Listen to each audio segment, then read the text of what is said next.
Benson did something not many sitcoms from that era could pull off. It took politics power and grown-up ego, put them under the microscope, and somehow turned all of it into really smart comedy. But by 2026, the real lives of the cast tell a much darker story.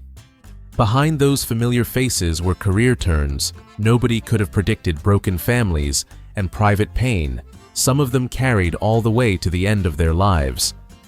In today's list, we're looking back at the names that gave Benson its spark, seeing where time took them, who left too soon, who is still with us, and who ended up going even farther than the show itself.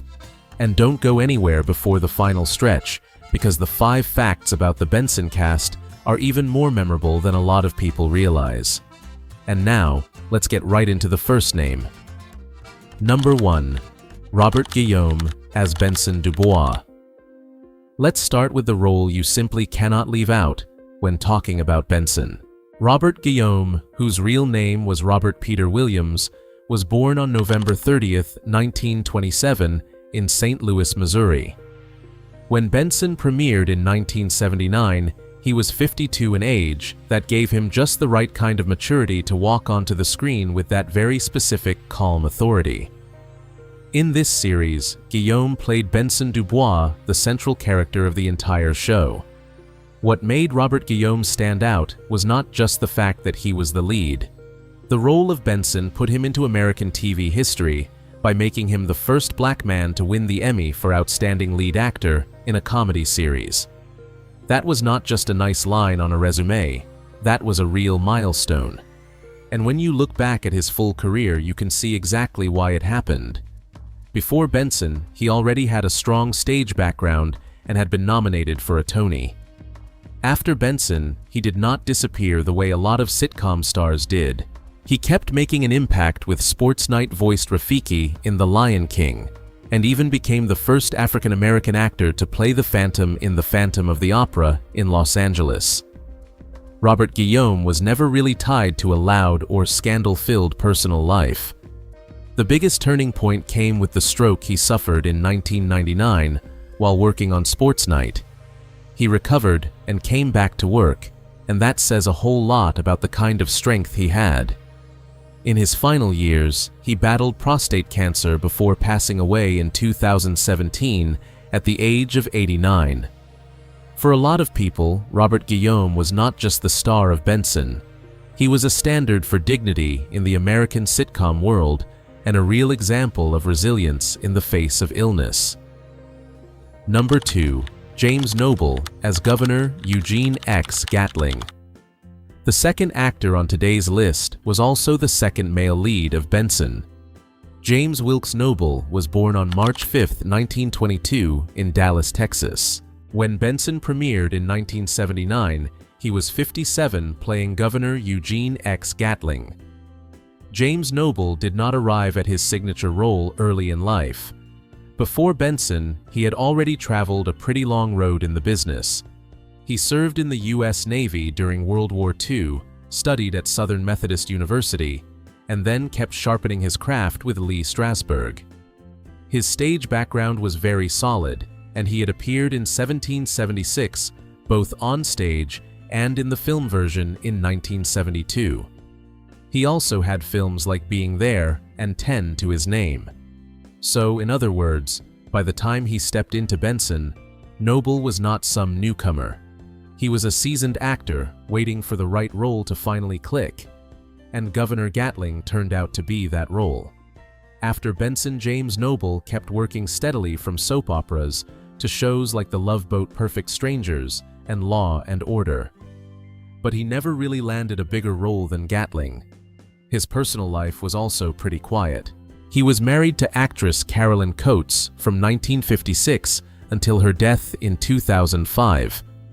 James Noble passed away in 2016 at the age of 94 after a stroke. No noise, no major scandal, no shocking left turns. Just a long career and one role that stayed with people for a very long time. But the next person left a mark in a very different way. Number 3. Inga Swenson as Gretchen Kraus. Inga Swenson was born on December 29, 1932, in Omaha, Nebraska. When Benson first aired in 1979, she was 47.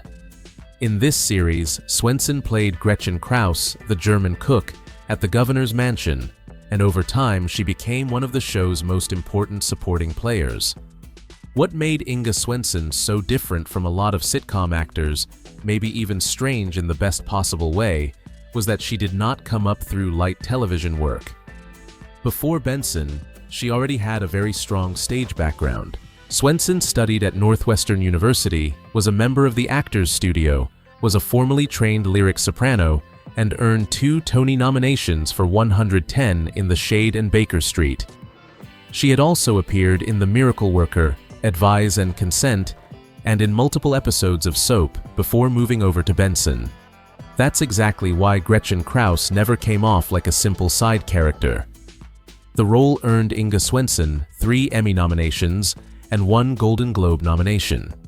After Benson, she continued appearing in North and South and a few other projects, then retired from acting in 1998. But when you look back at her life, the bright side and the dark side sit right next to each other. In 1987, her son James died in a motorcycle accident at just 26 years old. Inga Swenson lived pretty quietly, after that stayed away from major scandal, and passed away in 2023 at the age of 90 from natural causes. Her career was bright enough for audiences to remember her forever, but her private life closed with a very deep sadness. Number 4. Missy Gold as Katie Gatling. Today, Missy Gold no longer lives in the television world at all. She works in psychology, and that right there is what makes her story so different from a lot of child actors from the American sitcom era. Missy Gold was born on July 14, 1970. When Benson premiered in 1979, she was only 9. Today, she is 56. In this series, Missy Gold played Katie Gatling, Governor Gatling's daughter.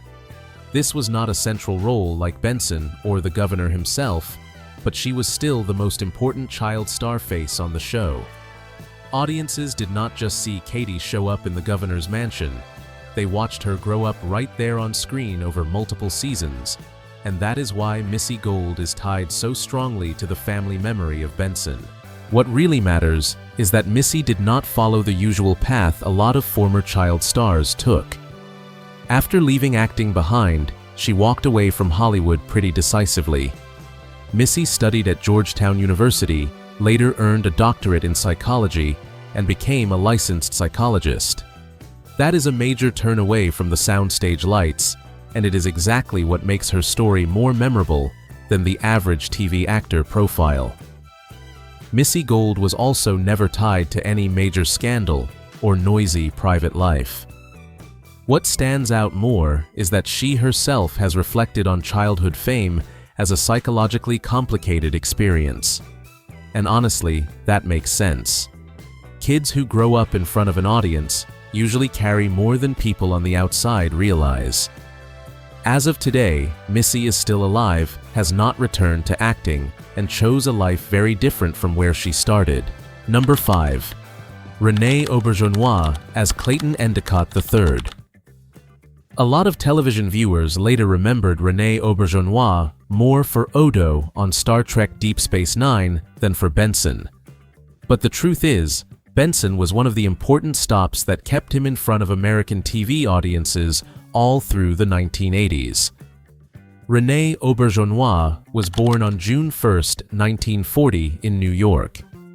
When Benson began in 1979, he was 39 and played Clayton Endicott III, the man who took over after John Taylor and quickly became one of the show's most important supporting characters.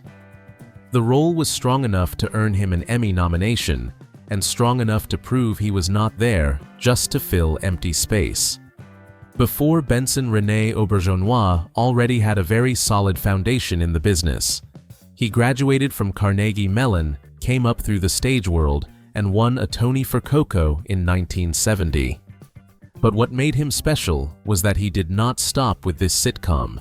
After Benson, he went even farther with Odo on Star Trek Deep Space Nine, then kept building his legacy through Boston Legal voice acting, directing, and a whole lot of other television work. For a lot of actors, a role like Clayton could have been the peak. For René Auberjonois, it was just one major chapter in a career that kept opening up. René Auberjonois was married to Judith Mihaly from 1963 and had 2 children. He was treated for lung cancer during 2018. By 2019, the cancer had spread to his brain. Because he was concerned about the effect on his cognition, he refused whole brain radiation and chose medical aid in dying under California law. René Auberjonois passed away on December 8, 2019, at the age of 79. Benson was a very memorable part of his story, but it was never the only part people still talk about. Number 6. Ethan Phillips as Pete Downey. Ethan Phillips was born on February 8, 1955, in Garden City, New York. When he joined Benson in 1980, he was 25. By 2026, he is 71. What is interesting about Ethan Phillips is that audiences remember him twice, but in 2 very different ways. On Benson, he played Pete Downey, Governor Gatling's press secretary, an important regular from season 2 through season 6.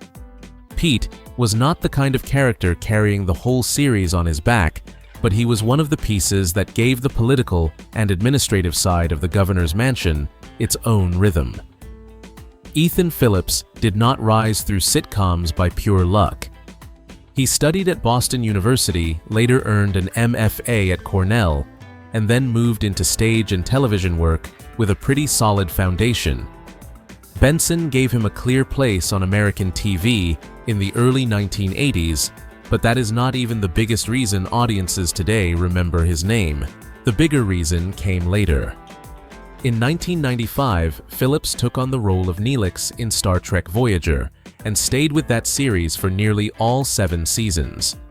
He had also appeared earlier in Star Trek The Next Generation and later continued showing up in films and shows like Inside Llewyn Davis, Irrational Man, Better Call, Saul Veep, and Avenue 5. Number 7. Didi Conn as Denise Stevens. Downey. For a lot of American audiences, Didi Conn will always be Frenchie from Grease before she is Denise from Benson. Her real name is Edith Bernstein, and she was born on July 13, 1951, in New York. When she joined Benson in 1981, she was 30. This year, she is 75. In this series, Didi Conn played Denise Stevens, and later Denise Stevens, Downey Benson's secretary, who eventually became Pete Downey's wife. What is interesting about Didi Conn is that she did not come into Benson as an unknown. Before that, she had already become well known through Grease in 1978, then also had Grease 2, You Light Up My Life, and the voice of Raggedy Ann in Raggedy Ann and Andy, A Musical Adventure. After Benson, she had another very steady run as Stacey Jones in Shining Time Station from 1989 to 1995. So Didi Conn was not tied to just one generation of viewers. She was remembered in movie musicals, sitcoms, and children's programming too. Not many television actors managed to hold on across that many spaces for that long. Didi Conn's private life has never really been tied to major scandal. What stands out more is the family story. Her adopted son Daniel was diagnosed with autism, and from that point on, Didi Conn became involved in autism awareness work, including serving as a well-known spokesperson for Autism Speaks, starting in 2008. She has been married to composer David Shire since 1984 and kept appearing publicly in nostalgia-related projects for many years afterward. Number 8. Caroline McWilliams as Marcy Hill. Caroline McWilliams was born on April 4, 1945, in Seattle, Washington. When Benson premiered in 1979, she was 34, playing Marcy Hill, an important regular in the early stretch of the series, and one of the people working closest to Benson in the governor's mansion. If you go back and watch the early seasons of Benson, Marcy is a very clear part of that original framework. Caroline McWilliams graduated from Carnegie Mellon in 1966, then worked in television pretty steadily from the late 1960s on. Before Benson, she had already been a regular on Guiding Light, appeared in Another World, and showed up on soap. After leaving Benson in 1981, she kept working for many more years with a long list of television roles from Hill Street Blues, Night Court, and Saint Elsewhere, to Murphy Brown and Judging Amy. Another generation of viewers remembered her from Beverly Hills 90210, where she played Ray Pruitt's mother. Her career was not bleak, but the final part of her life story was pretty sad. Caroline McWilliams passed away on February 11, 2010, in Los Angeles, from complications of multiple myeloma at the age of 64. Number 9. Louis J. Stadlen as John Taylor. Louis J. Stadlen is a pretty unusual case on Benson, because the thing people remember most about him on the series is actually that he left it. Stadlen was born on March 7, 1947 in Brooklyn, New York. When Benson premiered in 1979, he was 32, and today he is 79. In the first season of the series, he played John Taylor, Governor Gatling's chief of staff.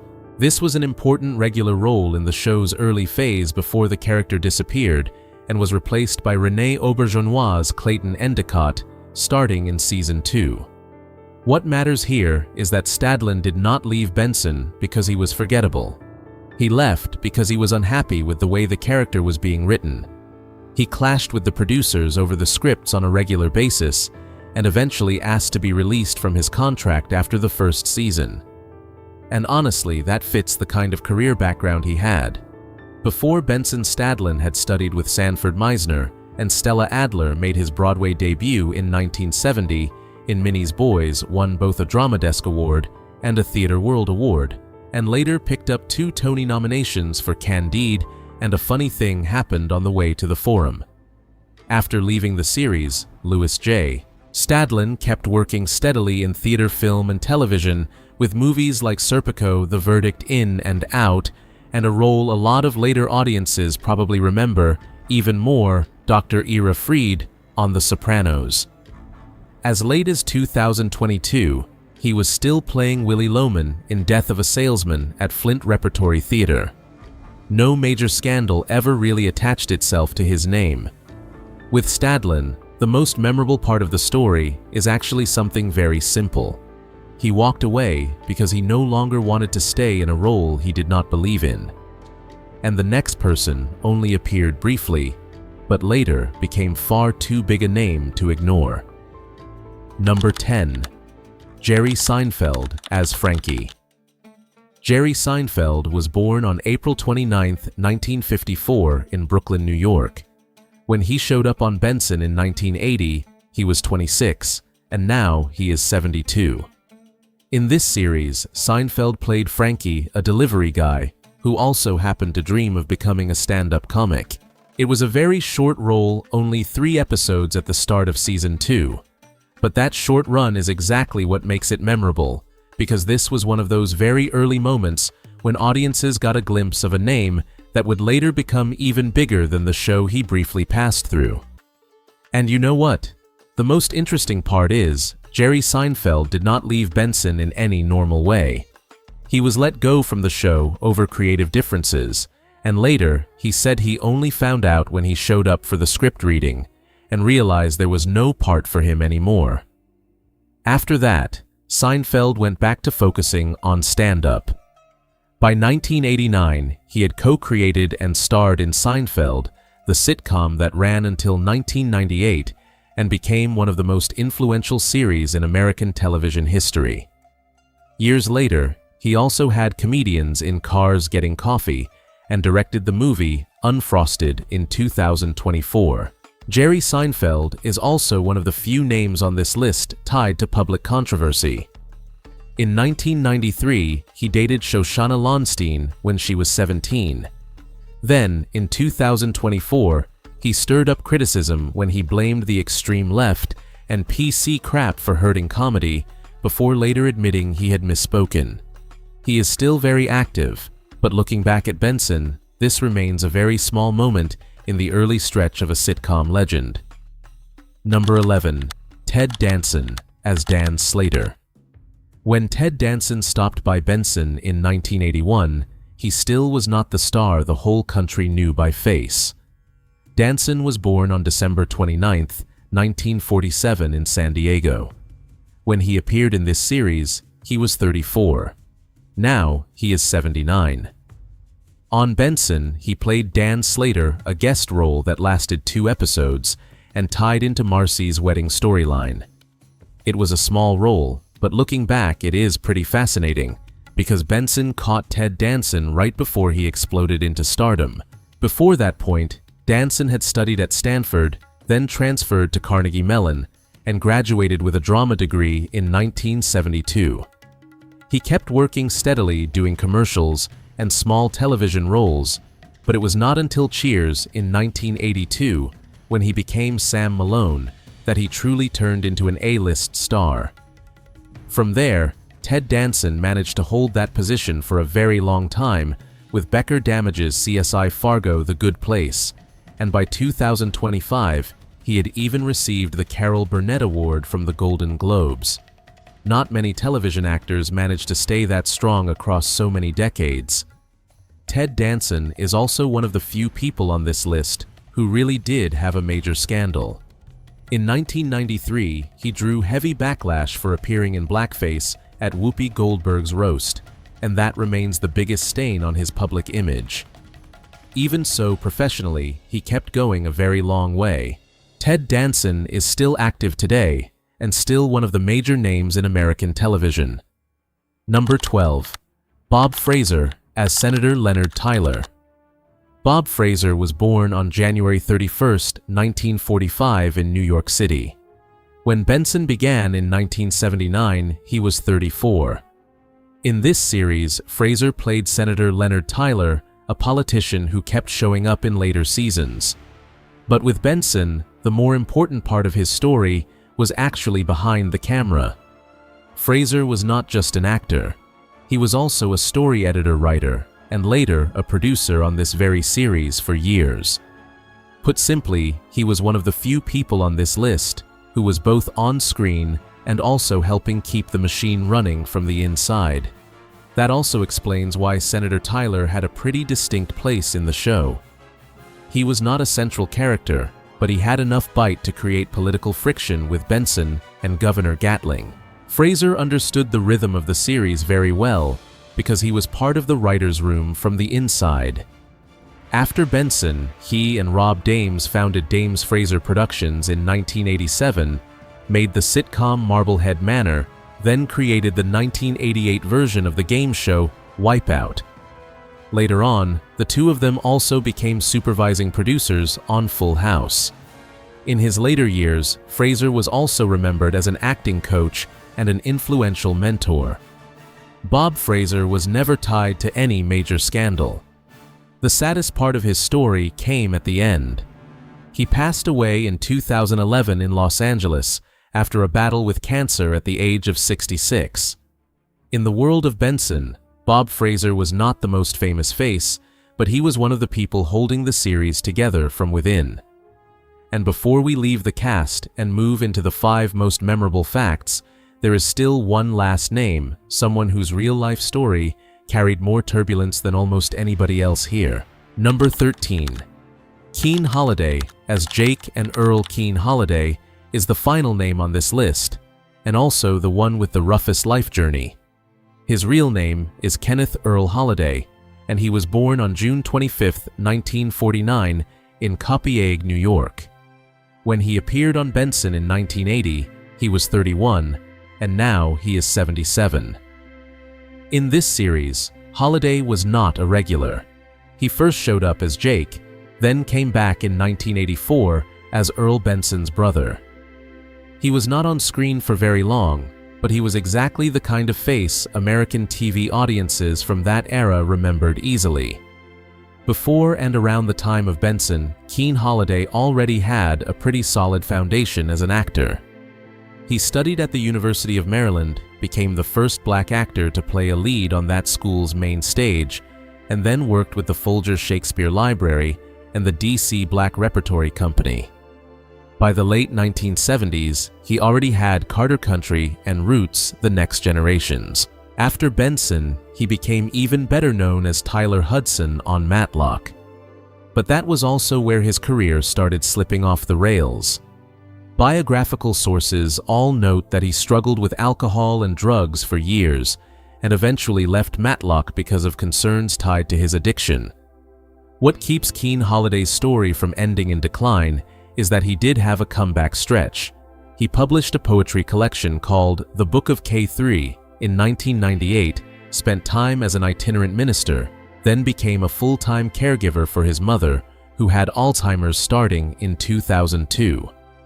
After that, he came back with Great World of Sound and earned an Independent Spirit Award nomination. That is a life with real resilience in it. Looking at what the Benson cast looks like now is already interesting enough, but with a sitcom that ran that long, what stays behind is not just the faces from then and now. There are also details about the cast that a lot of people once knew, then gradually forgot over time. The first fact is that Robert Guillaume was not just the star of Benson, he also made history. In 1985, Guillaume won the Emmy for Outstanding Lead Actor in a Comedy Series for Benson, and sources on his career all note that this was a major milestone for black actors on American television. When I look back at this series, I always feel like it was not just a successful sitcom, it was also the place where something genuinely important happened. The second fact centers on Louis J. Stadlen. John Taylor did not disappear from Benson because audiences failed to remember him. He disappeared because Stadlen himself was unhappy with how the character was being written. His career record shows that he regularly clashed with the producers over scripts, and the direction of the role then chose to get out of his contract after the first season. After that, René Auberjonois came in as Clayton Endicott, and the rhythm of the whole series shifted with him. The third fact is a really interesting one about Benson itself. In the material and trivia surrounding the series, one detail that keeps coming up is that Robert Guillaume preferred the version of Benson from Soap over the Benson of the spin-off, and honestly, that makes sense. On Soap, the character was sharper, rougher, and more biting. On Benson, he was still sharp, but he also had to soften a little in order to carry a major network sitcom in a steadier, longer-running way. The fourth fact is that Benson has a pretty fun link to Star Trek. Two actors who were regulars on the show later became very familiar faces on two different Star Trek series. René Auberjonois became Odo on Deep Space Nine. Ethan Phillips became Neelix on Voyager. Looking back, it is kind of amazing that a sitcom that feels so grounded and everyday on ABC quietly passed through two actors later remembered most by younger generations for science fiction. The final fact is a small one, but a really good one. On the show, Benson often teased Gretchen Kraus about her age, but in real life, Inga Swenson was actually 5 years younger than Robert Guillaume. Guillaume was born in 1927, and Swenson was born in 1932. That is such a classic old-school sitcom detail. The acting, the makeup, and the writing were all strong enough to completely fool the audience's sense of the actors' real ages. Looking back at Benson after nearly half a century, the thing I find most interesting is not just who is gone, who is still here, or how much everybody changed. It is the feeling that an entire era of American television starts coming back to life through each face. Some of these people went very far after the series. Some are remembered almost entirely for one role. Some carried major accomplishments with them, and some left behind life stories sadder than audiences ever realized. But that is also what makes old shows worth returning to. They do not just preserve the laughter of another time. They also preserve the traces of the people who made that time happen. For me, Benson still has a very specific charm, and the more I look back at its cast, the more clearly I see why audiences stayed attached to this series for so long. But what about you? Which name on this list surprised you the most? And if you also enjoy digging back into old casts' behind-the-scenes stories and those details from classic television that not many people still remember, do not forget to subscribe to the channel and come with me into the next video. But there is something interesting about the shows that live the longest in our memories. The more familiar they feel, the easier it is to think we already know everything about them. But behind it, there is an entire layer of backstage stories that many viewers have never heard. So today, we are heading back to Hazard County and uncovering the most fascinating secrets behind the Dukes of Hazzard. And trust me, a few of them may make you see this series in a completely different way.